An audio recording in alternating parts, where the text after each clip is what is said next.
Meeting to order, September 25th, 2023, 5:40 p.m. Can I get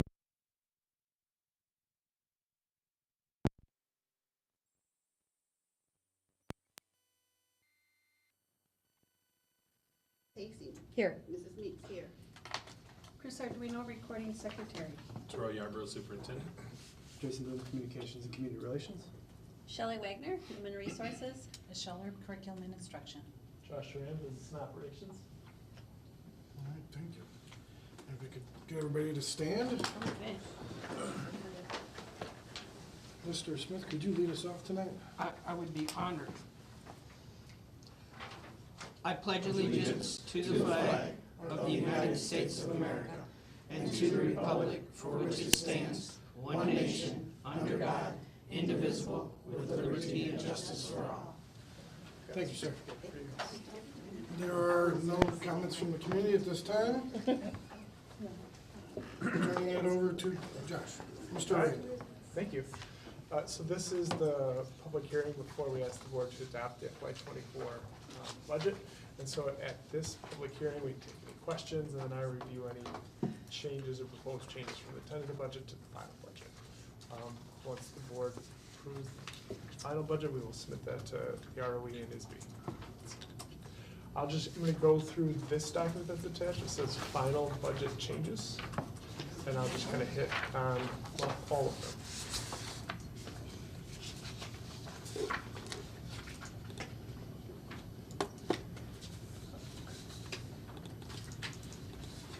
We're good? Okay, so we'll start in the ed fund, and these are the revenues. So we went back and re-looked at interest because that keeps continuing to trend higher, and are proposing to increase that by $215,000. Next, for state grants, it's a revenue increase of $18,000. That is Title I school improvement. The next one, the third line down, is Title I, and that is being increased due to carryover funds, so unspent funds from last year. That's an estimate. It will probably be a little higher than that, but I wanted to make sure that was included. And then Medicaid. We had talked about Medicaid being really low last year, and so I reached out to our Medicaid rep, and he said the best, I never get like super specific answers, but he said the best way is to average the last 3 or 4 years. So I did that, and that came out to about 370,000 higher, but I only put 300 in here just to be a little conservative with that number. So that, and that's a 4-year average, like I said. The total education revenue adjustment up is 593,000. And then the expenses. So the first item is a $56,000 increase. So with this list of projects, this is the first time we've done this, and there's a lot of projects. So there were a couple projects that I didn't put in the expenditure side here, so I'm putting them in now. And so 50,000 of that 56 was the middle school refresh, and I have some renderings when I get to the project piece that you guys can take a look at what that might look like.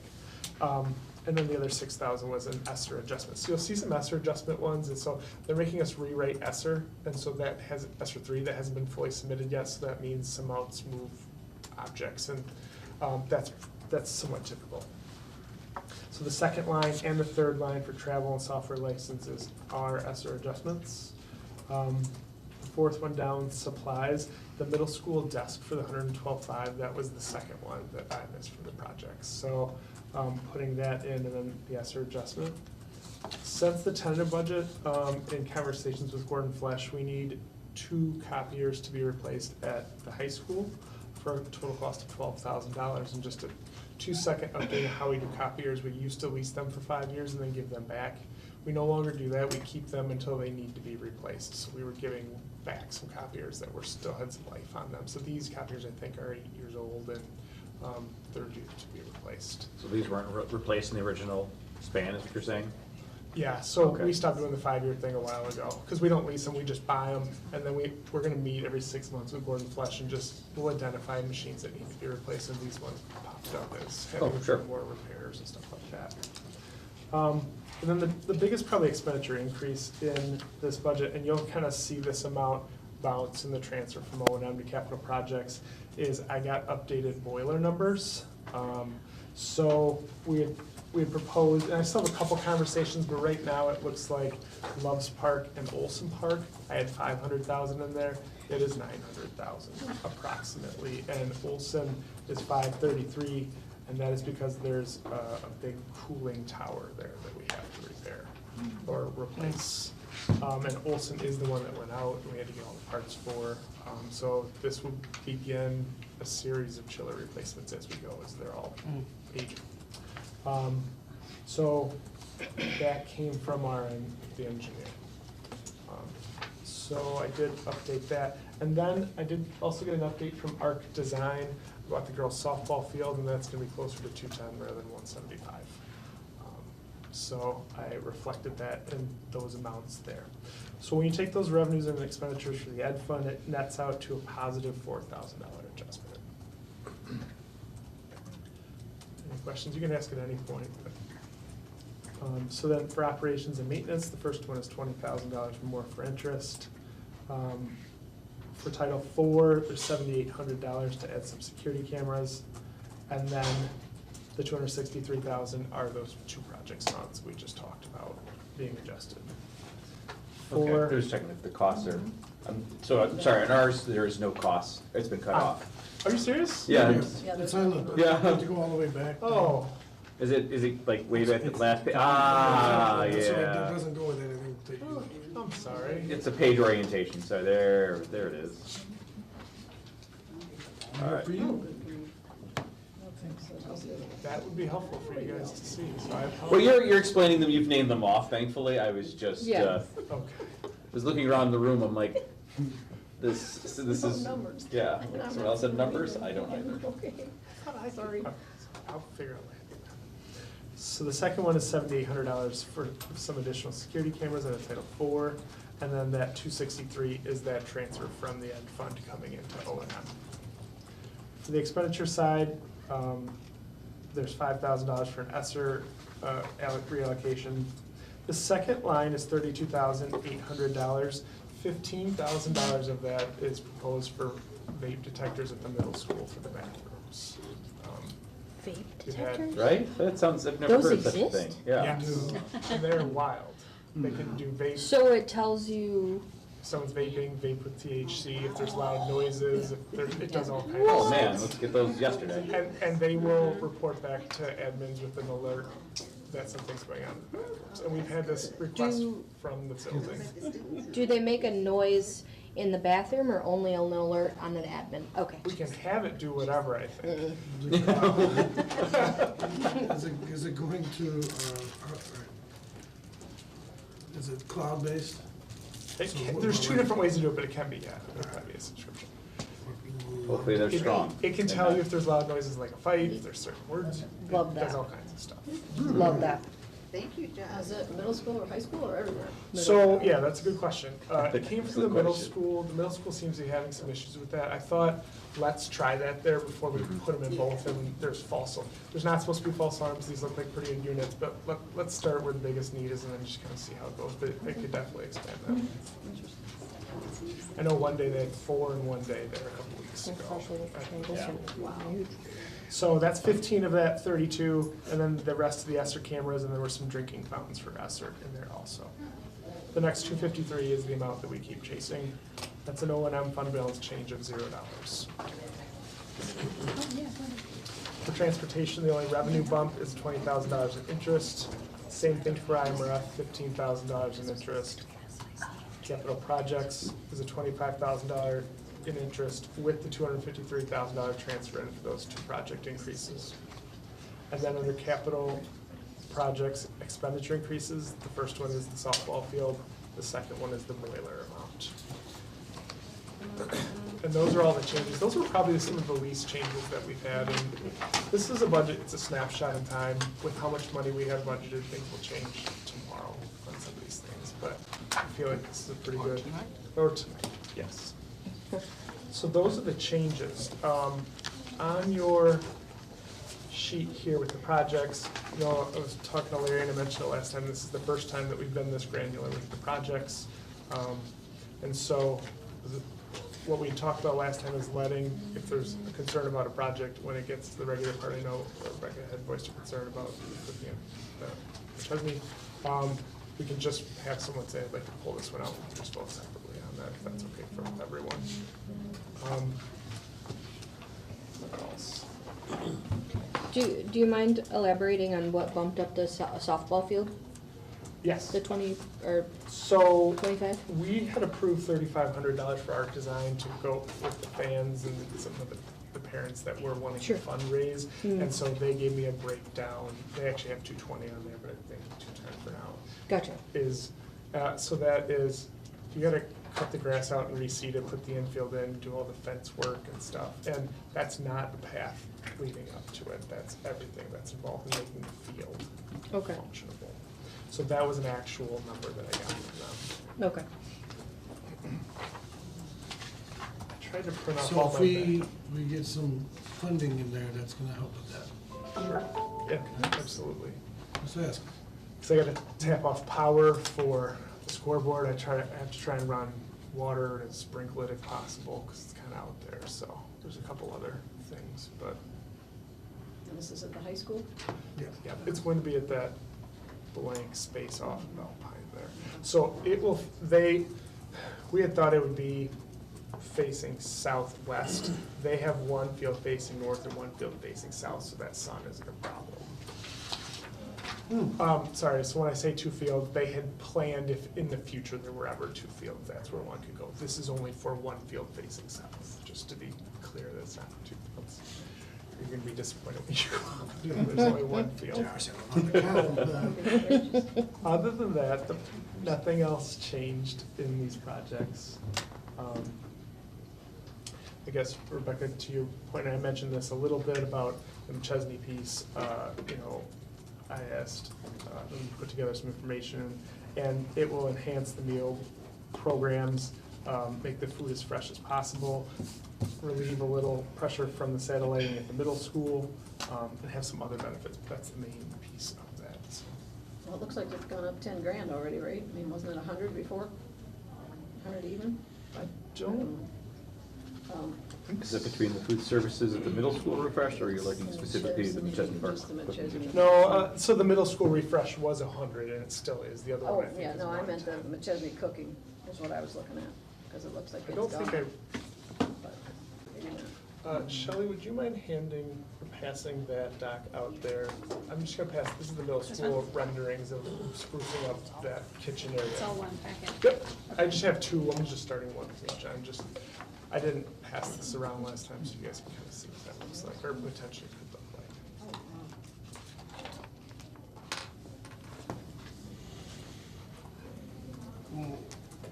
Why I got a problem with that? Yes, they will spell husky correctly. Oh, Yeah, I already asked for that to be updated, but that, I don't have an updated rendering on that, so, yes. Singular version of Husky. There was a couple logos of a husky or like graphics that we could update to, and You should get you a red pen, Mr. Smith. You just hand it back to Josh.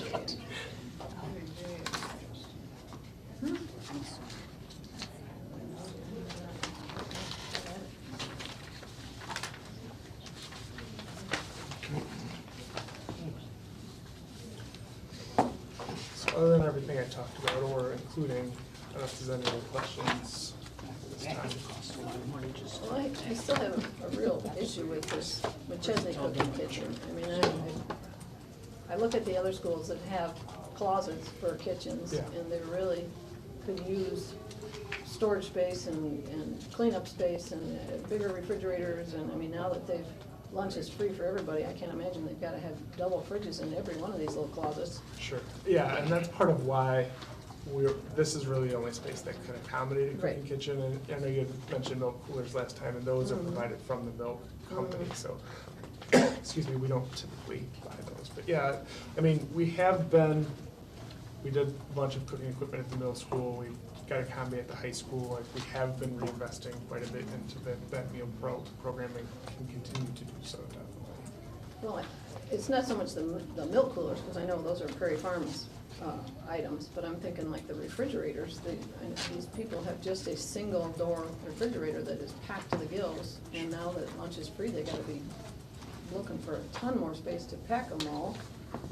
My biggest concern is that McChesney's only gonna have 2 grades in it next year if it really goes with the 6th grade transition. And Mhm. why on earth would we wanna spend that kind of money in a kitchen that, because it was a middle school and now it has the space for it? I mean, our grade schools, they have hot boxes, they have electric hot boxes that the 4-inch cans are dumped in and then they're served from, and then why would McChesney not have saved that kind of money as well? Maybe the steam table doesn't work anymore, but they could use the electric hot boxes as well to serve from, and, I mean, this could save tons of money. I know they have 2 refrigerators, I know they have, Sure. you know, I was told that just changing the vent to have a cooking kitchen was 50 grand by itself. So, that just seems outrageous. I don't Talking know. about the hood vent? Yeah. Yeah. What's the plan for distribution then? If we're moving that as a hub, is that going to start to push meals to like a few different schools from there? Is that what you're saying? or No. It would just be Itself. McChesney, so it would take off one spot from the quantity at the middle school and a stop on the delivery persons. And I totally understand your concerns, but anywhere that we can have somewhere that cooks fresh meals, I think is a benefit for kids. I don't know, I just really struggle with having the, you know, being that there's only 2 trucks and they're going to all the different schools, even if they go, say, to Olson and Ralston and whatever the one is on the route, they're still gonna be going past McChesney to get there. Sure. So what's the point of spending all the money to put in a whole new kitchen when it was never proposed after Franklin Middle School disappeared?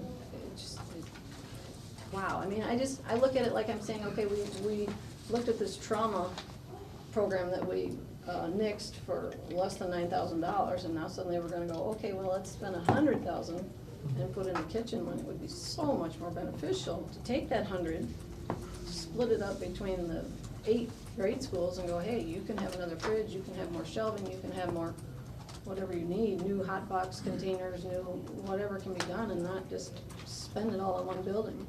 Sure. And I understand your concern. Are there any other projects or questions that anyone has? So, what would be the benefit to having it? You said cook fresh food. Fresh food, it would be less Stress. that the middle school would have to create, and it's a less stop on the delivery and pickup from the route too. All right, now, could they theoretically become a maker for other schools as well? I'd have to ask what kind of quantity they would, I mean, potentially, Potential. So, possibly, I don't know how many meals, because you might need another person there too. no, I get it, I'm just asking questions, because having a kitchen, and sometimes kitchens go down, so Right. I'm just asking. Well, because Parker's cooking right now, Okay. and then the middle school is really, so this would be a third to help serve the elementaries. Okay.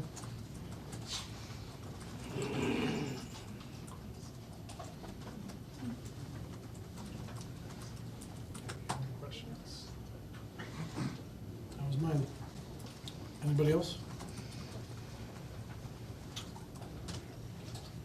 Have we already purchased the middle school desks and chairs? Nope, none of the stuff has been purchased. Okay, 'cause I know you had said the last time that the 6th graders, when they go over there, are gonna have different types of study desks, or however they do it in These middle school. could be strictly for 6th grade, they could be for the building, however. Okay, because I was just personally thinking that if the 6th grade desks that are left in the elementaries behind, for some reason, could be taken to the middle school and used there. I mean, obviously, they're a different kind of desks, they have a Yeah. lift-up desk. Yeah. But if they're still if 6th grade is all gonna stay by itself in its own classrooms, then. But they're gonna bounce, they're not gonna be in one classroom like an elementary school. Right, but even if they're shifting around, they're all staying basically within the 6th grade classrooms, correct? I mean, they're not going off into the 7th grade hallway and the 8th grade hallway, and they're kinda gonna be in No, their they own do when little, they go their own to- little corner, right? But they do when they go to gym, they do when they go Well, yeah, to. they're not taking desks music. when they go to gym, and. No, I know, but you're talking about, they're all gonna be in their area, well, they will traverse the school. Right, oh, yeah, no, I'm just thinking, because we had talked about the classrooms would kind of all be cordoned off, here's 6th grade, here's 7th grade, here's 8th grade in the different sections of the building. So if the 6th graders are all still using the same type of desks, and they're not shifting, and other classes aren't shifting into their classrooms, why spend the extra and not just take the desks with them? What's the clarification on the desk then? Yeah. So, again, it's what differs between, I have the understanding of, right, of a grade school desk where you put your stuff into it, and essentially that's your locker, right? So then once you go to the middle school and 7th grade, you use the locker and there's less storage. Or is the proposal that we would be using 6th grade desks still? No. It would be going to more, the same desks that we're currently using, but we need more of those. And you're saying, can we reuse the grade school desks Well, in the yeah. middle school environment? Well, just to put them in the 6th grade classes is what I'm thinking of. If they're all going into their own classes, take Well, their own desks A with lot of them. the desks are still in there because right now, rooms are still full of desks right now in 7th grade. Design-wise, what's the difference?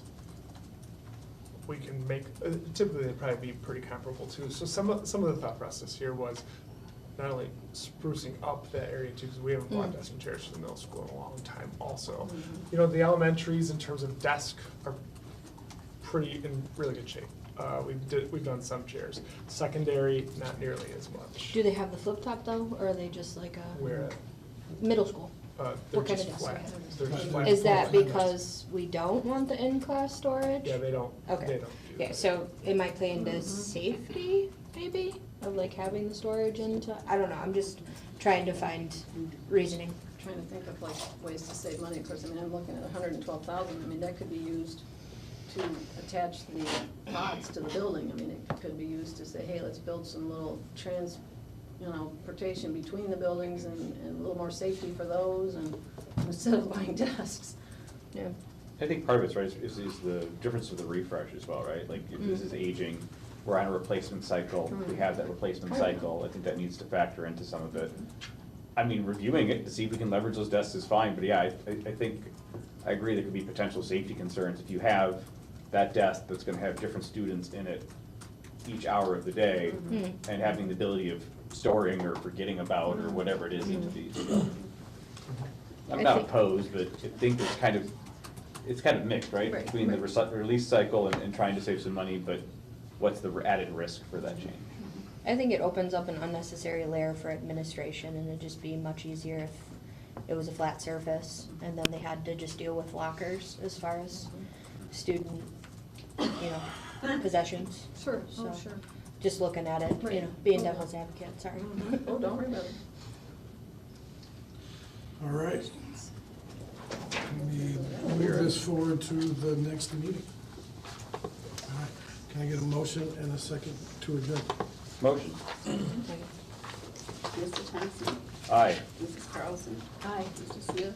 Yes. Mrs. Hastings? Yes. Mrs. Smith? Yes. Mr. Sterling? Yes. All right. Moving on. I'd like to call this meeting to order. This is regular board meeting, September 25th, 6 PM, 2023. Can I get a roll call? Mrs. Carlson? Here. Mr. Smith? Here. Mrs. Hastings? Here. Mrs. Smith? Here. Mr. Sterling? Here. Mr. Thompson? Here. All right. We're gonna have you come in. Good evening, everybody. Good evening. No. We have 5 students from McChesney Elementary who are showing that they are safe, respectful, responsible every single day. We have 4th grade through 6th grade. So we're trying something new tonight. I usually introduce them, but we're going to do a little bit of speaking on our own tonight. So they're each gonna say their name and their age, or grade, sorry. Go ahead. I'm Adelina and I'm in 4th grade. I'm Nathan and I'm in 5th grade. I'm Ernessa and I'm in 6th grade. I'm Ramel and I'm in 6th grade. I'm Austin and I'm in 6th grade. Okay, and we would like to invite everybody to say the Pledge of Allegiance with us.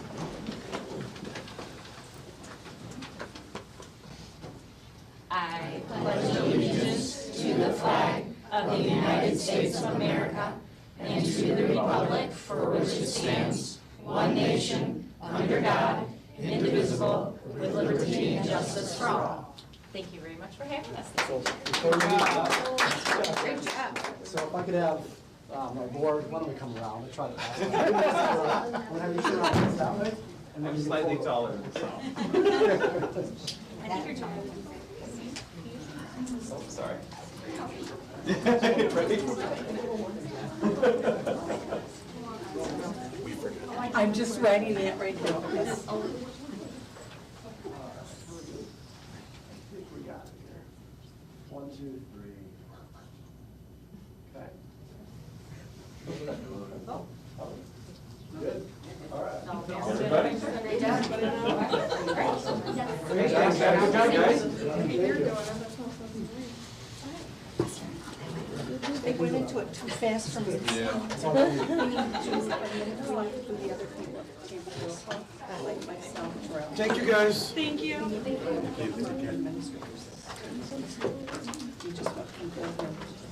Yeah, so, hey, guys, we're gonna have to go back to through a roll call real quick. Chris Arduino, recording secretary. Too excited about that. Terrell Yarbrough, superintendent. Jason Wood, Communications and Community Relations. Shelley Wagner, Human Resources. Michelle, curriculum and instruction. Josh Rand, Business and Operations. All right, I would like to strike out 10A3.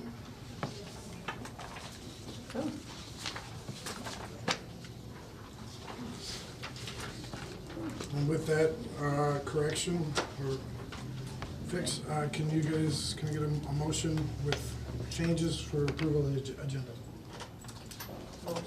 Second. Mr. Smith? Yes. Mrs. Hasty? Aye.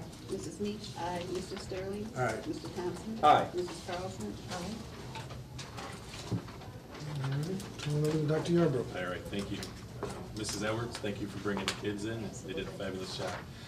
The mission of the Harlem Consolidated School District as a vital part of the community is to help diverse learners realize their unlimited potential by providing an educational program dedicated to academic excellence and the development of strong character in a safe and respectful learning environment. Thank you, sir. Thank you. I get a motion and a second to approve the board meeting minutes, regular and closed minutes of September 11th, 2023. Motion. Second. Mrs. Hasty? Aye. Mrs. Meach? Aye. Mr. Sterling? Aye. Mr. Thompson? Aye. Mrs. Carlson? Aye. Mr. Smith? Yes.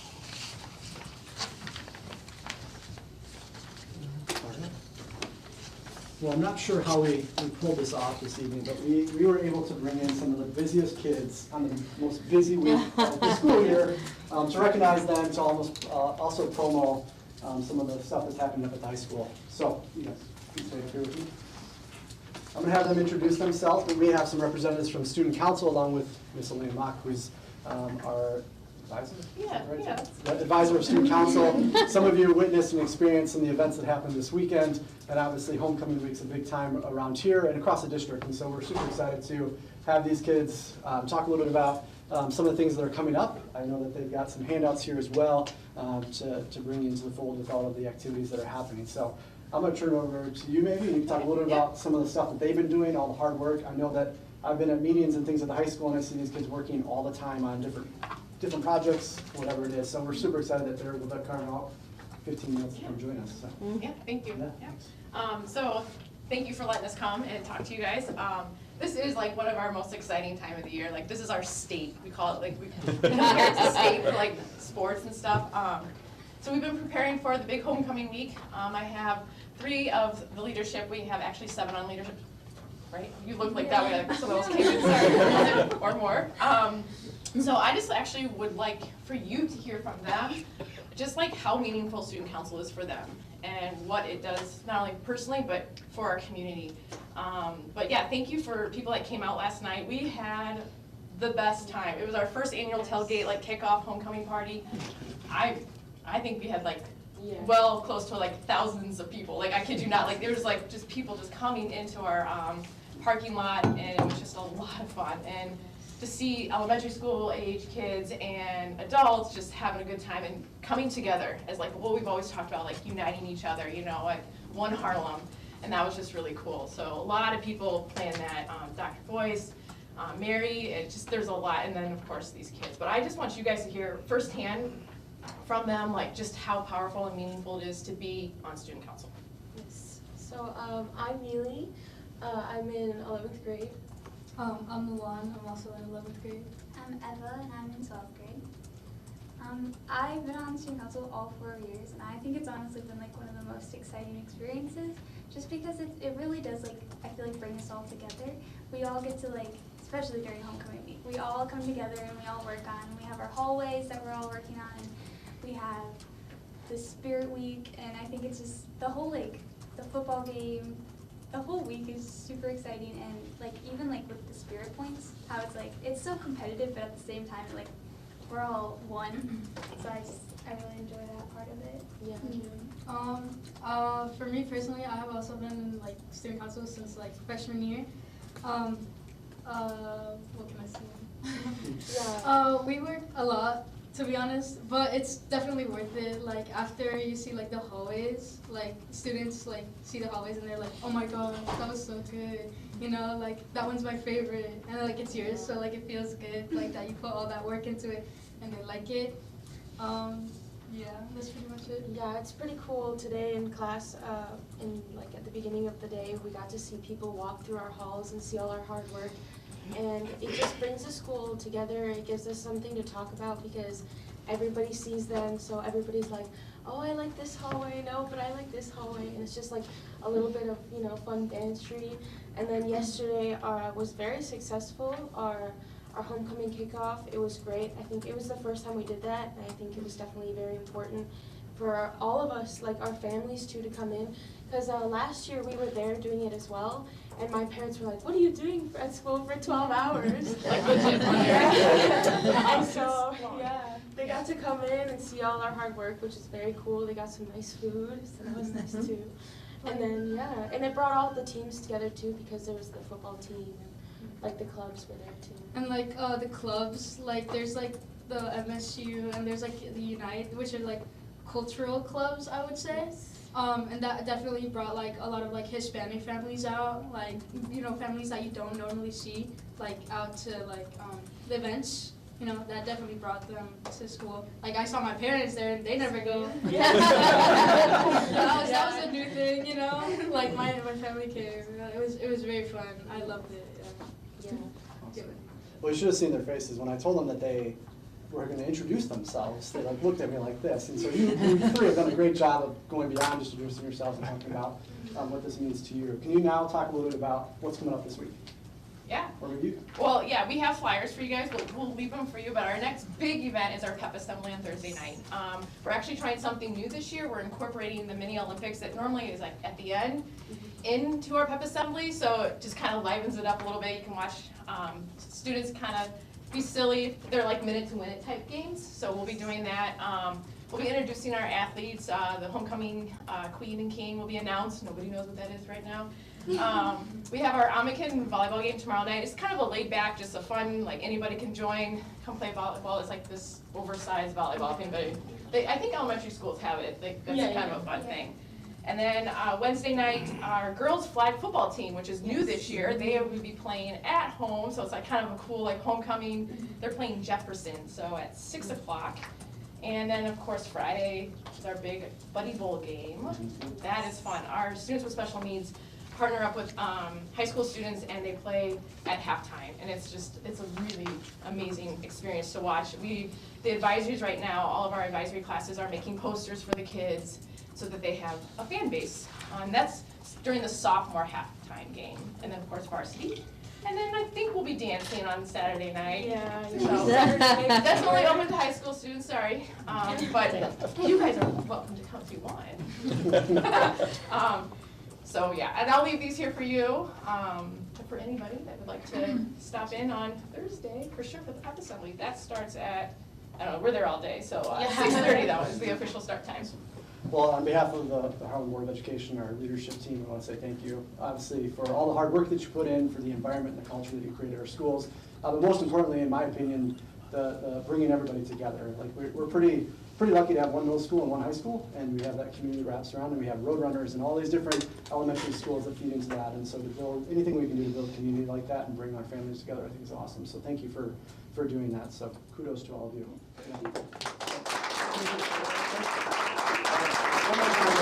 Your photo, that would be awesome.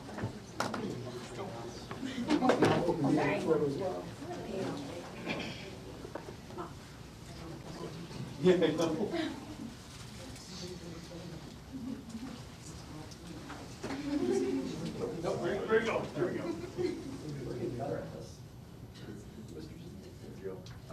2, 3. All right, awesome. Please pass along our thanks to all of the rest of the student council members. Incredible amount of work. I think they're napping right now.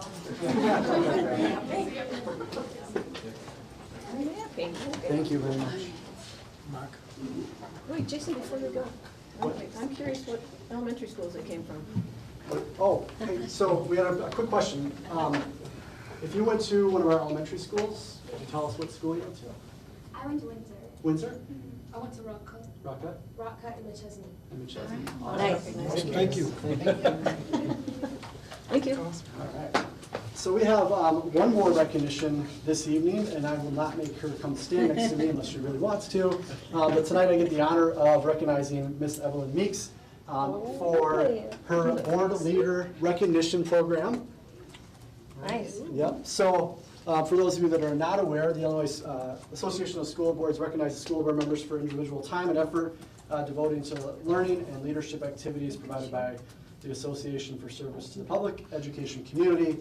And so on behalf of all of us, we want to say thank you, Evelyn, for your commitment to always growing and learning. Somebody that's been serving our board for a long time that continues to look for ways to grow as a board member and as a community member. And so she's been recognized. That's what it looks like. Yep. Fancy frame too. She's been recognized for the annual merit recognition. So this is for members who have achieved distinguished or legacy level.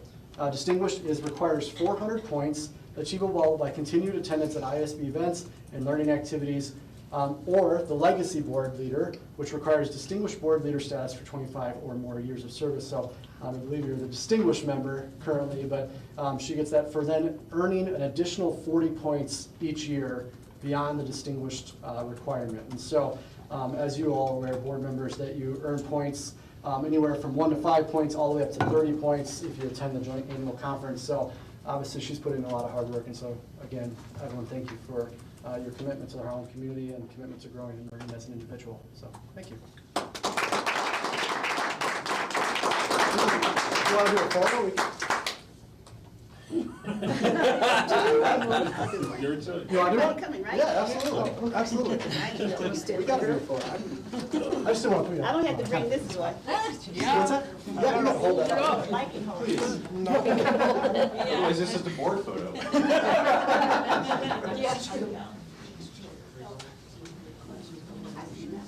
why I was hesitant to ask you to come and do a photo. I apologize.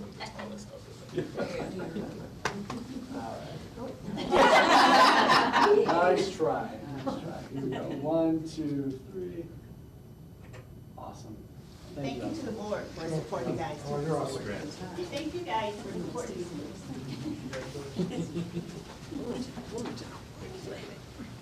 All right, that favor time. There is no comments from the community at the moment, so the fun time of approval of the bills. All right. All right. The total payables for this period were $887,057.87. There were 2 payrolls this period for a total amount of $7,238,685.34. For total expenditures of $8,125,743.21. Split out by fund, the education fund paid $7,055,860.43. The tort fund paid $3,392.46. The operations and maintenance fund paid $287,471.40. The transportation fund paid $326,657.87. The IMRF Social Security fund paid $250,621.76. The capital projects fund paid $201,739.29. For total expenditures again of $8,125,743.21. Are there any unanswered bill questions? Can I get a motion to approve the bills? Motion. Second. Mrs. Meeks, aye. Mr. Sterling? Aye. Mr. Thompson? Aye. Mrs. Krause? Aye. Mr. Smith? Yes. Mrs. Hazel? Aye. All right, moving on to communications and committee reports. would like to thank Principal Edwards. Thank you for bringing the kids. That is amazing as always. Even the little subtle changes that you do is noticed, and thank you. I want to give the student council their kudos. Yesterday was amazing to see the public enjoying and at Harlem instead of, we usually have the parade, where, you know, you're out there waiting, they go by, and 10 seconds later, you're out there for an hour, and 10 seconds they go by and it's over. But now it was hours at the high school where they went in and were able to see all the artworks. They were able to see the hallways that the kids spent 12 hours on. The food trucks that were out there feeding the Harlem community, the teachers that were out there showing off their students, the coaches out there with everything. It was just overall an amazing experience. I want to thank Amanda Mock and Dr. Jeremy Boyce and Mary Zanoni as well for putting that together. This is our first one, and it will only get better from here. So thank you. Oh yeah, I did scare them. I said, wait till the spring. You guys are going to do amazing things. Their eyes kind of lit up. They have time to think. But not rest. Not rest, no. All right, our next regular board meeting will be October 10th, 6 p.m. Our next policy committee meeting will not be October 16th. We are going to move that to November 15th at 4:30 p.m. in this building. And ends my report. Kurt Thompson. Yeah, I'm going to echo Mr. Sterling on a lot of these as well. It's great to see Mrs. Edwards and the students come out to do the pledge. I like encouraging them to give their introductions. It's really hard, as we all know, to speak publicly and to start them at a young age is a great idea. And I always love when they come in for the pledge. It's great to see the student council to pull in and do all the work that they're doing. Just hearing them doing all their work 12 hours and continuing, and then all the activities this week. Holy cow, just the amount of time to name them off, let alone the time to put that together, get all the people together to participate in those. I was unable to attend the tailgate yesterday, but being able to even to go online and see the positive feedback from the community, seeing the pictures of the halls, the likes, the Instagram posts, everything that's there, and the amount of work and the sense that you get of the community, even in that fashion, is great. And we need more of that to see the greats of this community is doing and getting all the involvement for our students, our teachers, and the community. So, yeah, I can't wait to see the spring. No pressure at all. I guess outside of that, the next chance for the Business Services Committee meeting will be October 4th. It is not changing, but you'd wish there'd be two of them just to hear Josh speak more. That will be at 5:30. And that will be the tax levy. The tax levy, guys. Tax levy talk, guys. So make sure you be there. And lastly, go Huskies. All right. Miss Lemons. Okay, good evening, everyone. Thank you, Mrs. Oh, Edwards. and congratulations. Oh, thank you. Thank you, Mrs. Edwards. It's so nice, like you said, every time to see the students. And I really admire them to have the courage to get up and to introduce themselves. They did an amazing job. You didn't hear anybody quivering or shaking, so. They all did that outside. They did a good job. Also, the student council, student Mrs. Mott. I was on student council when I was in school, and I just really like how when you get your minds together and just create different things to boost morale. And for them, for the first time doing the tailgate, I think that's a wonderful idea, especially after hearing the community, all different people from all different ages and shapes, forms, and sizes, whatever, coming and enjoying themselves. No hassle, no arguments, or anything like that. And that's what Harlem District is. We're a community like a family, and so it's nice just to hear about. So next year, I will attend. I didn't get a chance to yesterday, and I apologize for that, but I think that's amazing, and I just admire how the different minds can come together and create different activities. And I still have to comment on that artwork. It's just gorgeous. So you'll hear me talk about that until they take it down. Wait, what artwork? And, Where? Sorry, where? They know artwork. A little bit that way. Thank you. Sorry, Emily. Oh, Sorry. You threw me off. Thursday, September 28th will be the will be the, gosh, I have stuff. I'm sorry, Evelyn. The equity I and social- deserve it. See, Kurt threw me off. The equity and social justice meeting at the high school at 4:30, in the room W145. And I just wanna say, it's good to see everybody starting to come back, and then those in TV land, hello. That's all I have to report. Thank you so much. Rebecca Carlson. Thank you to McChesney. I knew that one face. It makes me feel old because I was over there when she was at McChesney, so she's in high school now, gonna graduate next year. That is so cool to have the kids come in here and do the pledge with us, and they're doing such an excellent job. Hello to everyone for coming to the meetings. I'm thrilled to see so many faces out there as well, and not empty chairs. Thanks to school student council, my gosh, they don't even have time for school. They just do such a great job. That's an amazing thing. There was one little thing that we were gonna talk about tonight, and it got scratched off, but I just wanted to mention it slightly, is the board members being allowed to visit the schools. And I think that is a very important thing. I think that we should be allowed. I looked at multiple school districts and their policies and different things, and I would like to pass those out if we could. That just showed simple things like, we should be allowed to visit, we should be allowed to talk with teachers and students and staff and such as that. I may not have made enough for Chris as well, sorry.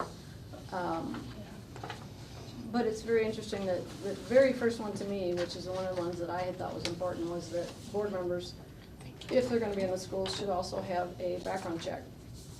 Because yes, we've had the specific things that we have to state that we will follow policies and such as that with the organizational, but I think that we should be free to visit with the teachers, visit with the kids in lunchrooms, visit with the classes, visit from room to room. Yes, I understand letting the principal know, that's very important, but I think our superintendent has enough to do, not have to make appointments as well for the board members. But I just think it's very, very important that we have the freedom to visit with our employees and students and get to know them and let them talk to us, and even just to go in and, sit down in a cafeteria and say, hey, here I am, come talk to me. So it would be nice to see a policy go up about that, but that's it for me. We have policies and procedures, and one of them is where board members are able to. It's just the prior agreement with the staff. That's all. Right. And they will accommodate. It's just that prior knowledge. So, just for clarification. And when that happens, the schools are open to having any board member at any time, as long as it has been mutually agreed upon. So that'll work. Just take prior notice. Larry Smith. Yes.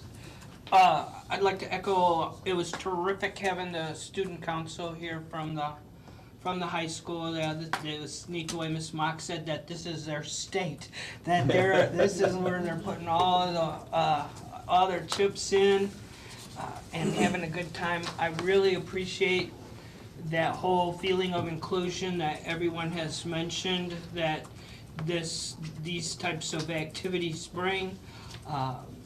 And I know that the student council represents that inclusion of getting everybody involved and hearing everybody's voice, and that is so important, because when we do that, when we find those things that we all have in common and are going towards one purpose, that's when we're highly effective, and that's when we reach those goals that our superintendent is so good about bringing up. And when you're doing that, that's when those behaviors that are hurtful, and that when we see people hurting others, that's when those fall away. And that's what we want to see, is we want to send that message that it's just not okay to hurt anybody. You just don't hurt other people. And the way that we prevent that is by making everybody feel included, in my opinion. I'd like to add to that. I asked, and it's the first time I ever heard the number, but they said something like there's 125 students involved in student council. That's wonderful. Wow. I didn't know that number was that big. I thought it No, was No. in the I 30s. didn't Incredible. When we counted, it was 125. That's awesome. That is terrific. That is terrific, and what also is terrific, the education committee. That Dr. Erb will have, I've been looking forward to the big reveal on October 24th, 2023 at 4:30 p.m. right here, so looking forward to it. Are costumes encouraged? Halloween one. Yeah, so Dr. Yarborough's gonna wear the husky suit? Harley's gonna own the Heard it here husky? first. Or do you have your own? I heard it here first too.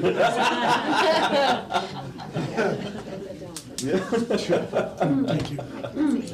Yes. I forgot, my daughter, you remember my daughter Korea? She always wanted to play flag football, so and she lives in San Diego now. Her daughter, she's in 11th grade. She wanted to play flag football, so I had to call them, tell them we have girls play, and they had a fit. So I had to say, no, they do when I leave. So I'm glad that they are doing That's awesome. girls flag football. Yeah, I will be there to watch it. Megan Hastings. Yeah, I got a little bit tonight, so a previous apology to my fellow board members. Film Fest, the Mosaic Film Fest was incredible. Take your own notes was absolutely, like, the fact that we have a documentary film program, that is so cool. Like, seriously, that is so cool. And the level of work coming out of that program is just insane. Like, I read, I watch documentaries. I'm lame, but these would go up against anything I'm pulling off of any of the major networks. So the kids are doing a fantastic job, and I know this particular director was a alumni, but still just incredible work. Girls flag football, I got to see them again against Eastland a couple Saturdays ago. You know me, you know I don't sport. However, that was such an awesome thing. It's one of the fastest growing sports in the country as far as high school sports go, and our team is just what Coach Dotson is doing and Athletic Director Carr is doing to make that an actual like legitimate sport is incredible. I will eventually hopefully learn the players' names, but number one, your wheels, man, and your ability to get the ball down the field was just like you were there and then you weren't. So awesome job to the girls on the flag football team. Culinary arts. I don't know if anybody follows the Culinary Arts Instagram page. Oh my gosh, you guys. So this is really cool. The way I found out about our Culinary Arts Instagram page is that I follow a couple local chefs out of Rockford, and they are reposting the student stuff. So how cool is that? And these are chefs that have worked at a Brio, the Norwegian. These are, kind of some of our top restaurants in the Rockford area, and they're reposting our kids' stuff. So I hope I get her name right, but Jacinta, those peach Pop-Tarts, anytime you want to bring some by, I'm here. I'm also available for pickup, delivery, anything like that. Seriously, they're doing awesome. Battle of the Books. I stopped by North Suburban Library and got my master list. Those pink check marks are done. They're done. Man. Yeah. How many is that? That let's see, 1, 2, 3, 4, 5, 6, 7, 8, 9, 10, 11, 12. Ooh. So we're getting there. Yeah. My 9-year-old also signed up, so we're having a really fun time reading the books together. I cannot wait for spring to watch those competitions. And then just watch Dr. Yarbrough kill it. He's gonna take it all. I got one red so far. Anyway. But thank you though. I think I'm at 6 or 7. Come on. Yeah. So, and the library was amazing. There's no, you know me, I love libraries. The little section they have, all the books available to the kids, multiple, and here in the libraries at the schools have the same thing. They got the little sections, and they're all marked on the spine of the book, Battle of the Books. Just getting kids excited. My kid's competitive, but she does not play sports, so she is loving this. She's like, I can read books and still compete. This is awesome. So It's an amazing program. It is. The tailgate. So I showed up at 5:15 thinking like, all right, I'm gonna make a little bit of a late entrance. People will start. It was packed. Like back of the parking lot space, like packed. Families everywhere. It was amazing. So the student council never ceases to amaze me. That group of kids, especially with their advisor, Miss Mach, they're incredible. So the work that they put into it and seeing kids from 12th all the way through our littles working together to have just a really good time, that was so cool. Homecoming is usually a very high school thing. It's very high school oriented. It's kind of housed there, and to bring the whole community, such a cool idea. And that kind of brings me to my last point. It's been, an up and down couple of weeks, and one thing that I absolutely love about Harlem that I did not know previous to kind of jumping in feet first was, doesn't matter if it's high or low, we show up. Yeah. And that is the coolest thing ever. Like, it could be for the most terrible thing, it could be for homecoming week, it could be, but the fact that the community just shows up and shows out, I don't think I've ever seen the level of pride that this community has when it comes to Harlem. So that was really, really, really cool to see through some of the lower moments the last couple of weeks, and then again last night leading into homecoming week. So kudos to the community for just being awesome. That's it. Thanks for welcome to my TED Talk. Thank you for joining. That was very good. Thank you so much. All right. With that, we'll turn it over to administrative reports. Dr. Michelle Herb. All right, thank you. I have 2 items this evening, and the first is overnight travel. So both of these overnight travels, student athletes will need to qualify for, but we have asked them to try to get these in ahead of time, because I will send the email letting you know that, hey, these individuals qualify, but I really try to give you the heads up ahead of time. So that's why you're getting them so early. So the first one is for cross-country. It's the sectional cross-country meet, leaving after school on the 27th and returning on the 28th. The reason why they have to leave at 4 o'clock and everything is because they need to practice the course. And so you drive there, you practice the course that night, you spend the night, and then you compete the next morning. And that usually starts early. So that's the first travel. The second one is IHSA dance competition in Bloomington. And it's a 1 o'clock leave time, and so I inquired about that, and they said because you're assigned a practice time. So if the practice time ends up being later and they can stay in school longer, then that's ultimately the goal. But that practice time that they would be assigned is what really indicates what time they have to leave school. And then they have their competition for a couple of days, and then would return on the 27th. So those are my 2 travels, or overnight travels this time. My second item, I've actually pushed a couple of, 3 different meetings, I think, from the first time that I had shared with Mr. Herbert here, or Hubert. I said it again. Last meeting, I said the wrong name, and I said, since then, I don't know where it came from. Anyways, wanted to make sure that I was able to get Jake and Patty and Shayna all here together, and trying to align schedules have been a little bit difficult. But they're going to take a few minutes to put together a brief presentation in regards to our pathways, because a lot of work has been done, and there's many people whose hands have been in the working on these pathways. But if you talk about who's been doing the heavy lifting, it's been these 3 individuals. So they are going to go over the pathways with you. Okay, so brief and short, those were intended for me. They're really responsible to help me out with that. I second that. Yeah. So I get to begin the show, and I'd like to take you through a little bit of college and career pathways as it's been back in the beginning of history. Actually, the federal government's been providing funds to schools for career and technical education since 1917, believe it or not. But through the years, they've had different legislation. Most recently, they've had legislation through the Carl Perkins 5 grant. Actually, they're up to a 5th amendment now of that. And so in about 1984, they started making funds available for career and technical education. In response to that, the state established what they called Education for Employment. And these are centers, somewhat similar to like a regional office of education, but they were specifically meant to oversee technical education in different areas of the state.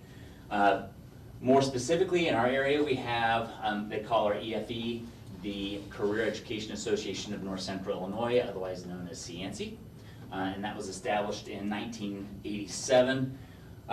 They oversee the Consolidated Plan, which is the federal Perkins 5 grant and the CTEI funds through the state of Illinois.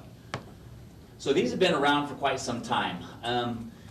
Harlem, several years ago, they were the cutting edge on things. I had to look this up, but I didn't even know what it was called at the time, but what you know currently is Summit, what used to be the Freshman Academy. It was the academies at Hoffman Tech Academy, and what they did is they ended up having three main areas back in 1994, business, tech, and health, the health sciences. It was really an opportunity for students to end up learning career-specific education, and a lot of the core courses students were taking at that time kind of blended those concepts together, and it was specifically for these three areas. I know one of the things I found out during that time is there were quite a few, well, maybe I'm getting ahead of myself here. How many people, what? I was gonna say. I'm gonna say, just in this room alone that went through that program. Did all three of you? I did as well, yes, a great program. All right, well, yeah, outstanding, so it was pretty cutting edge. I mean, I like how you said way back when with the little information I could pull from that arcade information, but. I was there. Yeah. You need any information, let me know. Yeah. Literally on the ground floor. At that time, so for career and technical education, for years, what it's been is you're supposed to take 4 semesters worth of courses, a minimum of four semesters worth of courses, to get some hands-on experience in that career-specific field. This has existed, the pathways in that requirement, those have existed for more than 20 years. You previously, before more recent legislation, which I won't have the opportunity to cover, it was only through career and technical education that you would end up earning these Perkins grant funds, and you'd get this hands-on experience. Students have been able to complete pathways in the past and earn credit for work experience. The work experience was a little bit different when they've had those work experiences in the past. It wasn't specific to the area they'd like to go into in the future necessarily.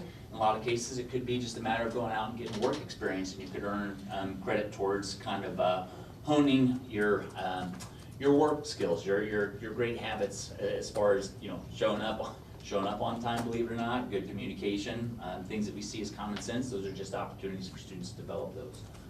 So. More specifically in the academies, they had opportunities to work in elementary schools. That's still around.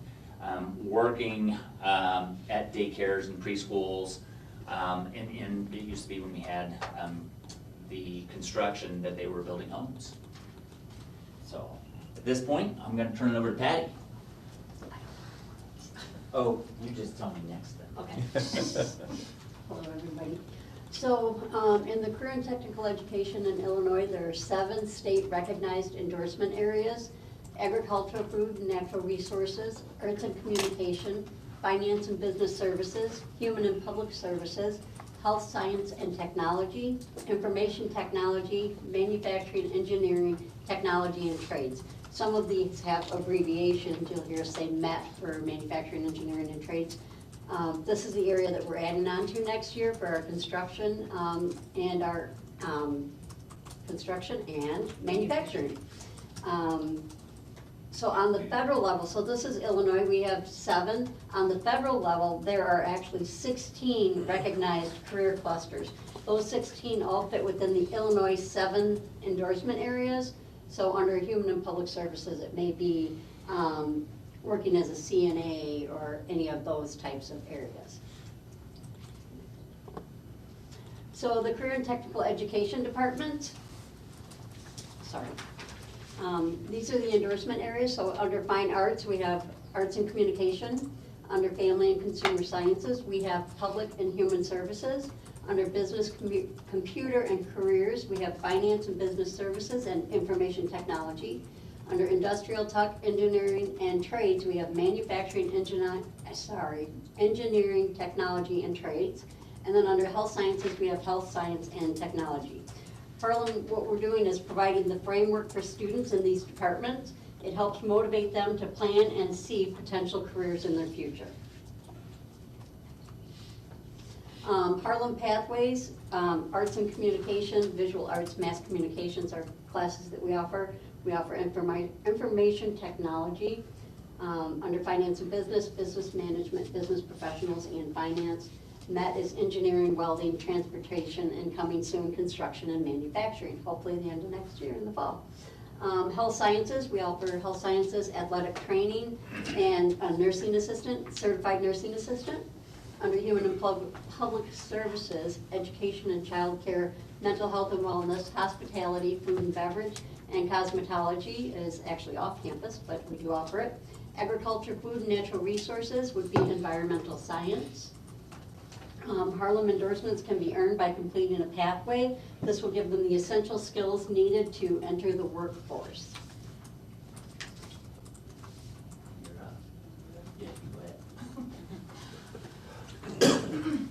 Okay, so CCPE is the College and Career Pathway Endorsements, and like they mentioned, the state recognizes 7 different endorsement areas, and we are working on getting those set into place. The way it works is if you look at the framework, every student is going to have an individual plan that is looking at what they are interested in, and then looking at their academic readiness, which would be the normal, core classes they're taking, math, science, social studies. Putting in the career-focused instruction, that's what our traditional CTE courses have been, and then also looking at some of the professional learning. So these are some of the things that we are going to need to be adding into our courses as we move along. So they have to have 2 career exploration activities, they have to have 2 team-based challenges, and then they have to get 60 hours of paid or credit career development experience, which we'll talk about in a little bit. And they also have to be able to earn 6 hours of post-secondary college credit, so that there's different versions of that they can do. If they go through all of this, attached to their diploma would be this career pathway endorsement in one of those 7 areas. So going along with that, it came from the Post-Secondary and Workforce Readiness Act. This is where it kind of formulated that. They are going to earn these endorsements, and we have to have at least 3 of them in place by 2027. As of right now, you can see that we have in mind definitely more than 3. We're just having to put all of the things into place to have that ready to go. Programs of study is something that we've been doing in CTE for a long time, and this is what kind of goes along with the pathways. So a lot of this through our CTE courses, through CNC, we have already done. We have these sequential classes that they should be taking, starting with an introductory, going on to more skills and advanced areas. And so that's how the state kind of came up with some of their pathway stuff, is looking at what has already been done in the CTE area.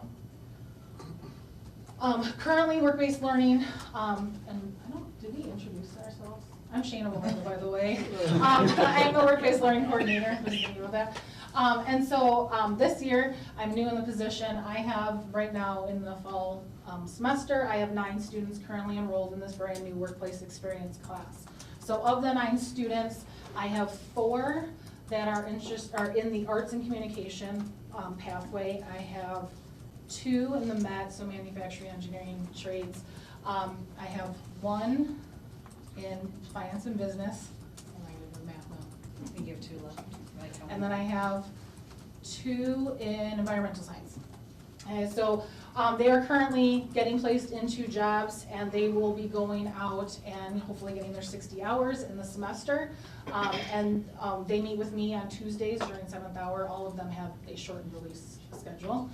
Some of them 6th and 7th, some of them only 7th, but they meet with me on Tuesdays, and then they will go out and work to get their 60 hours in their shortened schedule the rest of the time. with that, I will go out and observe them and have a couple of evaluations throughout the semester, working towards the technical and essential skills competencies that the state of Illinois has put into place.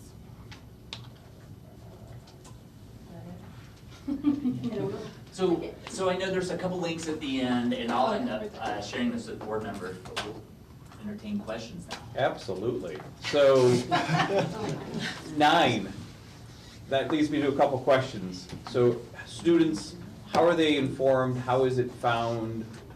What is the availability? How many spots are we capable of having? Well, so since this was the first year, and before I was in the position, the two of them kind of went and talked to our juniors. You guys can talk about that. So in March, we held an informational meeting for all juniors. We said, if you're interested, take this brief survey. We shared the results with the counselors who checked to make sure the students were meeting all the graduation requirements. There's no way you can have a shortened schedule to be able to go out and perform this class unless you're meeting those graduation requirements. So one of the requirements is being a shortened schedule, essentially, is what I'm hearing. You have to have enough credits Sure. to be able to have one of the, to be able to have one that you can get out a couple, 1 or 2 periods early. If you have credits to make up, or some people aren't interested because, thinking about it, a lot of the tie that goes along with this is 60 hours is a drop in the bucket for a lot of our employers, right? So I want somebody for more than 60 hours if I'm going to train them. So typically what ends up happening in most models, you'll end up getting out 2 periods early, but a lot of the times the students will end up staying and working for longer in that case. So for our kids, there are some challenges for getting our students who are involved in extracurricular activities. We do have some students who are involved in extracurricular activities that are getting involved in this though as well. And we're trying to explore options and find opportunities for students to do that maybe in the mornings, but there's not as many employers who are willing to provide that as well. So there's a lot of tricks in getting them that exact experience. And just to clarify, they do receive credits for doing this. Sure. So it's not like they're losing credits. It's just if they have to make up a class, then they would not be eligible. So we had 9 that went for it. If every single student that was eligible went for it, would you have the capacity for all these students? Yeah, we actually had over 20 who were initially interested last spring. We did credit checks. We did an interview process. Of course, some students lose interest in the summer, because a lot of them really wanted that morning session on things, being involved in extracurricular activities, so there are a couple people who dropped out because of that. I have talked, so there's a couple of major players who are partnering with the states partnering with Illinois or ISBE to make this happen. And Bill, I can't remember what Bill's last name is, not our Bill, but from the P20 network. He said, really 10 is a pretty good number to start with. Trying to make it happen is for your inaugural class is a pretty good number to try to get your feet wet with. Especially because you're trying to. Yes, we can expand. Yes. The max is 10. Because we're developing processes and procedures right now. Sure, understandable. And I don't mean to throw you on the spot, but approximately how many do you have that said they were interested for second semester? So far, I've only gotten response from 14, but that's outside of these 9 who may continue on. They can take it again or continue with it. So we have to talk to them and make sure that it works in their schedule, that they are, they have the right courses, that we could go and tell an employer, these are the skills that they have. Are we helping some of these employers? Do we have enough employers that are doing this? Are we going out and inquiring for more? Are we Yes. advertising this? This is just. Some areas we have an overabundance in, and some areas we don't. Like, it's really hard to get into media, communications and media, based on their age requirements and things like that. So there are some barriers that we're trying to overcome, but I would say that we're adequate, more than adequate in some areas and adequate in other areas. We're still building that network. We've got a great partnership we're working on right now for the Human and Public Services that'll give us an enormous amount of opportunities. So I think that, this is a new program. It's something we're going to continue to build. We don't, we still have to promote it with teachers. Hey, who wants to do an internship second semester? Check with counselors, have counselor recommendations. So there's still a lot that we can continue to do to build the program from where we're at right now. And Sheena has sent that communication out to students and to CTE teachers to try to find students who are qualified. I mean, we've got 13 students who are currently taking a CNA course at Harlem. And there are some of those students who are extremely interested in then going and pursuing, but they wouldn't be able to until they completed their CNA course and got that certification. With media, would Rock Valley be able to be considered as a working partner? So we've actually, so Dr. Yarbrough and I have had an opportunity to meet with them, and we've had some discussions about trying to open up opportunities for students. Just one. For potential dual credits and, things of that nature. I mean, to just be somewhere else. So does a student have to be in that class to get the endorsement? The CCPE endorsement? Eventually, they yes, will have to have 60 work hours. And right now, the current way to get that is through this class. As part of their internship placement. Not every student will have to have an endorsement on their diploma. The only way to get it, though, is to have all of those components. Right, but the only way they're gonna be able to do it is to take this class? There has been discussion about offering this during the summertime. But that's a state requirement, Mr. Smith. Yes, not enough. Well, I understand, but it's all linked to this class. Correct. This class is And as the what program makes that. goes, my job will probably multiply. Yeah, so the CCPE, we need to have 3 of those by 2027. Right now, you just named 4 different ones that the kids are in? Yes, but currently, to meet their state requirements, we don't have any that 100% meet the requirements.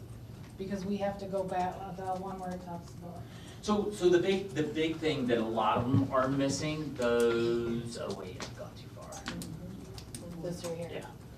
This right here is what we're working on. So I have talked to all the division chairs, and we are doing a current inventory of what work-based learning opportunities we are offering right now to our students to kind of get an idea of what our students are exposed to in whatever classes in the department. We have to have 2 team-based challenges. And right now, I don't think we have any that would actually, so a team-based challenge would be, you have to partner with somebody from industry. You are gonna create a challenge that they will then help you, score or, Like a capstone or something like that? Yeah, so within the class, somebody will come in and they'll present, this is a real life problem that we see in the industry. They'll present to the students will have a week or 2 weeks or a month or, whatever that determination is. And the students will work on it, and then that person will come back in, they'll present to the professional, the teacher will have a rubric, as well to grade the student. And, that will count. Every student has to be involved in that. One of the tricky things that schools are finding out is it has to be worked into the curriculum of the class. And so just making sure we have that, and there's actually quite a few requirements of the state that you have to have in those team-based challenges. You have to have technical competencies identified within those. You have to have the essential employability skills identified within those. At least 2, no more than 2 is what they say. So what you're saying is we need this highlighted and We still have several areas to grow in, and this is definitely, we've got some barriers, but we're working through them. Like they said, working this into the curriculum is not as easy as switching a light. So it is something that, Shayna's working with the teachers on. We'll get there. We might not be there today, but we are definitely moving fast forward and as quick as we can. And another example, just take it a step further, is we've had a manufacturing problem that they couldn't solve, and they brought actually to another school district, and I toured this school, and they had a problem they couldn't solve about how to keep tubes standing up while they were washing them. And actually the team-based challenge solved that problem for the industry, and so they got credit for that, as well as creating something that had never been created. So it gave them recognition, and a lot of them went on to go to engineering school for their studies. So that would be an example of, sometimes they have the answer already, sometimes they don't and need help. We have had 2 professional development opportunities on those team-based challenges. Just making sure that we get the people there who need to offer that. I know Shayna's gonna be offering that on October 6th at the Learning Fair for career and technical education teachers as well. Yeah, and when it comes to this, like, we're doing these things in our classrooms already, but not in 100% the way the state wants. So we might be doing a team-based challenge, but we haven't contacted an employer about it. So we have everything but that part. Or we have one where the employer is working with us, but we aren't having every student in the class do it, we're just doing like a section of students. So we're getting there, it just, we got some more steps to take. Okay. What constitutes 6 hours of early college credit? Is that something that goes on in the high school classroom while they're doing it? Is that something they have to go to either Rock Valley or another program? Both are possible. Both are possible, but we're really working to make sure that students have the opportunity to take those on campus as much as possible. So we have a lot of articulated and dual credit courses that students are able to take. And that can come up with any career that they're looking to go into, or hopefully. Yeah, I think something that's really important for everybody to understand here, it's not career education or academic readiness. It's really making sure it's both. The idea here is that if somebody, and I'll use like one of the first models of the state, I think I've said this before, is Ridgewood High School. Ridgewood High School 2 years ago had 10 students graduate with a college and career pathway endorsement in manufacturing. Of that, because they all had 6 college credit hours and they all had work experience, they had a choice. Do I want to go on to college? I've got some early college credit into that, or do I want to go directly into the industry? 6 of them went directly into the industry, 4 of them went on to college. But what they didn't say is, of those 6 that went into the industry, some of those employers were paying for their students to go get post-secondary education beyond that. It's just they were counted as going directly into the workforce. And thanks for sharing that, because that was one of the questions I had, and all 3 of you have done an excellent job of fielding our questions. So just real quick, the 9 students that we have currently, right, and the employers that have taken them on for the internship, has any of them expressed like maybe possible employment beyond the internship, or? Yeah, so currently we're working with Workforce Connection to help place these students, and so part of their program is actually to work with these students beyond this anyway. So they get little incentives also, so like when they graduate, they get little incentives, so that's kind of going to help some of those students. Thank you. I can only speak for myself, but Mike, Josh, is this not deja vu? Like, 25 years ago, we were doing this. What happened? We had people fighting for our students for doing manufacturing. Wages that were way out of line was fantastic. Doing these same programs, bringing with industry. I had internships back in like 9th grade. Like, I can only speak of what was done and that we're on the right track, but we did this. And if we did it once, we can do it again. The information has to be there. Like, it's crazy to hear the struggle, and you guys are new to it, but we were there, and I was there as well. Yeah, And I think we somehow flipped everything to, it's gotta be one or the other, college or career.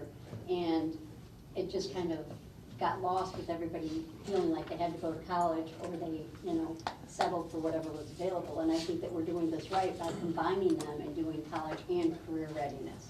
What I'm thinking in that time, because I was also in high school at that time too, a lot of things with the state and the federal government have changed the focus. Like, for a long time, like, because teaching CTE, we were struggling to get, like, remember us, remember us, remember us. So it had gone away from us, and now we're like, see, we are important. So the spotlight went off. Yeah, see, we are important, all of this ties together, or it's not an and or thing, Yeah. like, we all work together. So it's been a cyclical thing, and yes, we're coming back around to it.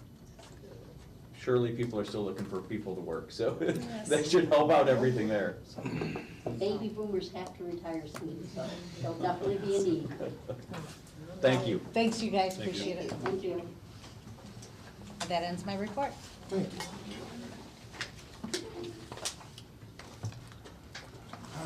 Josh Rand. All right, that's tough to follow, so this way. So my first item is a recommendation to approve resolution declaring surplus property for Harlem, the Administration Center, and Parker Center. Next is facility requests. I wrote them on the wrong line, which that's what threw me off. Next is a recommendation to approve facility request for Harlem Middle School cheer, a craft fair at the high school, and then the high school Tri-M event at the high school also for a trunk or treat. So those are the 3 facility requests. So my final item is a recommendation for the FY '24 budget, public hearing report, and to adopt the tentative budget with changes recommended as the FY '24 final budget. One note that I want to make is the last page of that, the Harlem spreadsheet that I put up there for the budget has the cash balances. They changed the code to say that we have to reference the cash balances in the meeting. So I did include that as the last page. So I put the cash balance as of June 30th that we have on there. And that is $58,384,080 on it. So I just want to get that on the record. And then, we talked about any of the projects. If anyone wants to pull any project to vote separately before we ask you to do that as a whole, now would be the time to do that. I would like to pull the kitchen out. Okay. Any other projects that people, this is the first time we've done it like this. I tried to give as much information about projects as possible, so I've not done it like this When before. you say pull, so when you say pull, is it specifically to where it's at, or is it saying, because this is the budget, right? So if we have $100,000 that was going to potentially go to that school for the improvements there, can we just change the earmark and say it's going to be for lunch services, but not specifically to that school? Like, it seems like the issue is not that we have money going to that program, but specifically that that school may not need a brand new lunch Right, service. I mean, in my book, it doesn't need a brand new kitchen, it Yeah. needs to be spread out over the. And I want to make sure by us elementaries doing and- that and or voting potentially against it, that we don't lose those funds for that program. Right, and I have no problem with the funds, but I don't wanna see them just be thrown into something, and if it's like public taxpayer funding, no, let's leave it back with the taxpayers and think of something else, but. Well, that's I two can see- different things. What's that? That's two different things. Yes, and I understand that, if they're separate, then that's fine, but if it's something that's already being, So these would be funds from the meal program, like that the revenues came in higher than the expenditures that we should invest back into the program. So I don't know if you guys want to vote on, if based on that, keeping what's in the recommendation or whatever Rebecca's posing, if you could just. We can take a consensus on leaving it in or leaving it out, so. Yeah, can I get consensus to remove the McChesney Park kitchen upgrade, Larry Smith? Just- remove it. Is this for the budget or for the project itself? Just for the project itself. Okay, I just want to make sure. So we would do Kurt's recommendation of This is changing just, it to, at this moment is just to remove it. okay. Not to do anything with the funds, just whether we're Okay. gonna keep it in the budget or not. After that, it's up to Josh or the, because it's from that services, so. They don't want specific, right? No, keep it. Okay. Evelyn, I'm still thinking. okay. Rebecca? I would remove it. Kurt? My concern is that the teams that are gonna be utilizing it aren't here to kind of speak to it. Josh does a good job, but I don't know if we have all the information needed to make that choice. Like, again, I don't have a problem if we can bring back, the funds are there, we can make an argument if it needs to be done for that project. I'm okay pulling it out, but I don't wanna kill the possibility of doing it without having more information when people are gonna be utilizing it. So based on that, I guess I'm okay with removing it for now.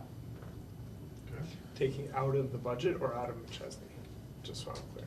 See, that's the challenge, right? Like, I want to make sure that this project needs further discussion. The funds can say they're to be used for this or something else. Correct. I'm okay with that part of it. Then you would want to keep it. But, and I'm potentially okay with those funds going where they were intended. I just don't have enough information to pull that kind of money either for or away from that school without more information for those that are going to be utilizing it. So, the way we're saying it is, we're taking the earmark off of it for the, if it gets taken out, it'd be taking the earmark off of it for the kitchen, McChesney. But it would still be there if you come back with information or whatnot, or it can get dispersed. But at that time, we would have to agree upon how it gets dispersed. It's totally Just fair. go with this. So it's consensus to remove the McChesney McChesney Kitchen project earmarked, but retaining the funds in the Correct. budget. That is correct. And Larry, you're yes?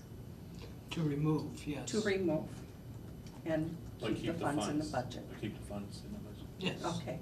Hastings, you're a no? Yeah, after that explanation, like, yeah, I'm fine removing the project and looking into it as long as we keep the, sorry, I'm a little confused. We're new with this process, That's so why I We're had good? So You're a yes? Yeah, as long as we. consensus has it. Yes. You're the expert. Thank you. It's our side. Is it unanimous? Expert, I just, Yeah. More so closer than I having am. worked at the kitchen. Yeah, you raised good concern. All right, so with that, If there's nothing else, that's the recommendation today in the report. thank you, sir.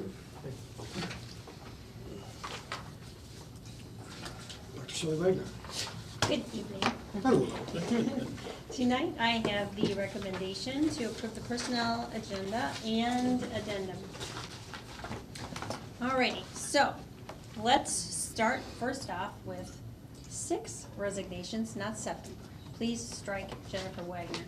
She has changed her mind and will be staying with us, which I am very pleased about. So 6 resignations tonight. 12 employments, 1 leave of absence, 4 transfers, and 3 new positions. 1 paraeducator at Parker Center to satisfy the requirements of IDEA, and 1 bilingual teacher and 1 ESL bilingual teacher in order to service our multilingual learner population, also in accordance with Illinois Administrative Code 228.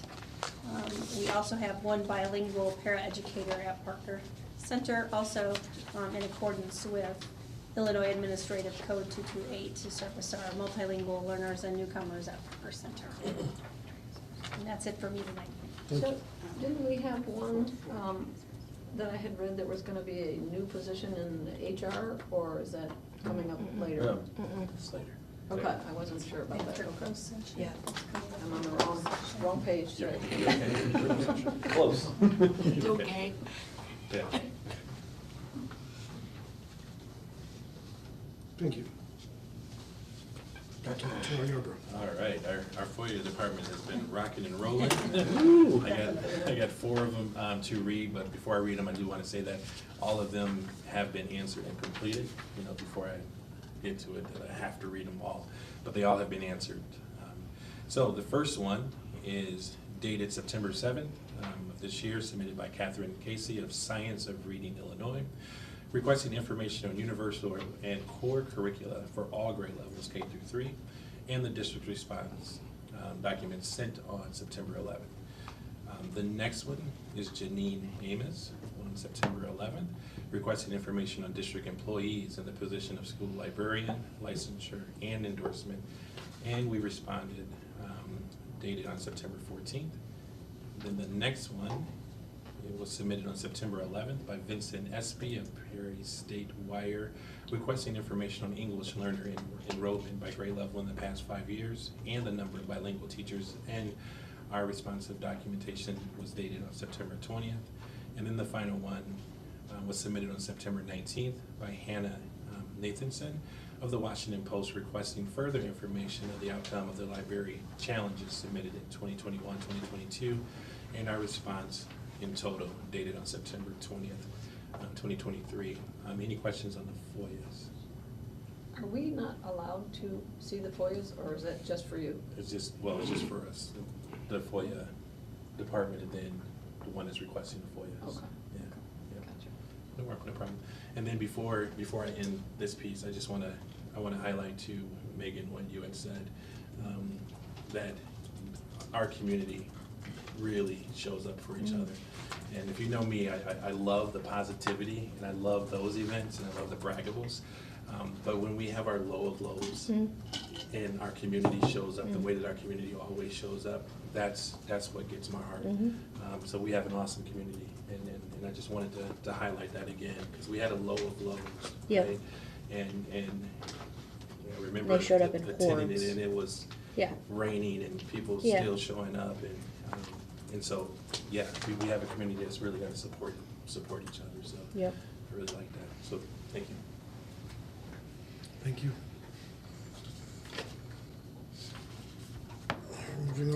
to the consent agenda. Can I get a motion to approve the personnel agenda and addendum? Motion. Mr. Sterling? Aye. Mr. Thompson? Aye. Mrs. Carlson? Aye. Mrs. Smith? Yes. Mrs. Casey? Aye. Mrs. Meeks? Aye. We don't have any. Can I get a motion and a second to approve student travel requests? Motion. Second. Mr. Thompson? Aye. Mrs. Carlson? Aye. Mr. Smith? Yes. Mrs. Hastings? Aye. Mrs. Meeks? Aye. Mr. Sterling? Aye. Can I get a motion and a second to approve facility requests? Motion. Second. Mrs. Carlson?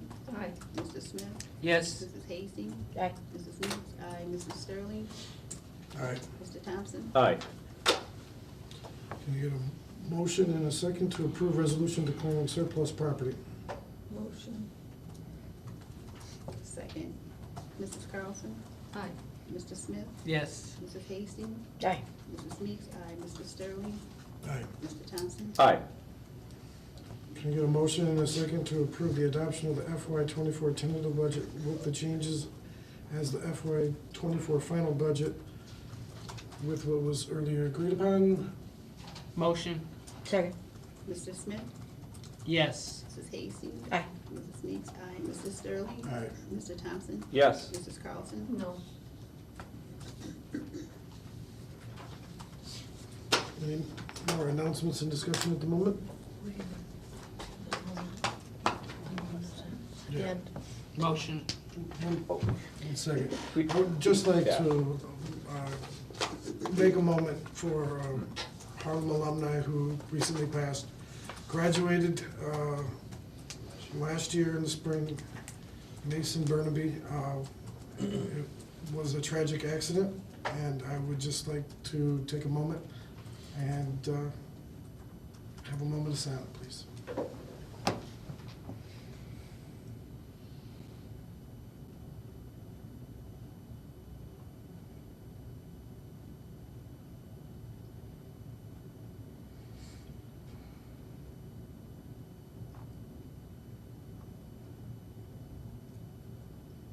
Thank you. Again, with the previous comments that were made of how the community showed up and showed out for that family, I know Ryan and Erica both greatly appreciated seeing the support that they so dearly need at this time to lose a child. That it's never easy. Nothing's ever easy. But the community did and still is showing up and showing out for him. So I just want to say thank you.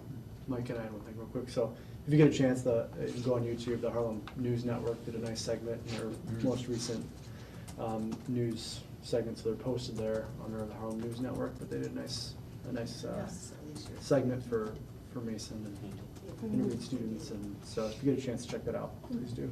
Thank you. And with that, I would take a motion to go into closed session to discuss employment of personnel, 5 ILCS 120-2C1. Motion. Second. Mrs. Hastings? Aye. Mrs. Meeks? Aye. Mr. Sterling? Aye. Mr. Thompson? Aye. Mrs. Carlson? Aye. Mr. Smith? Yes. 5 minutes.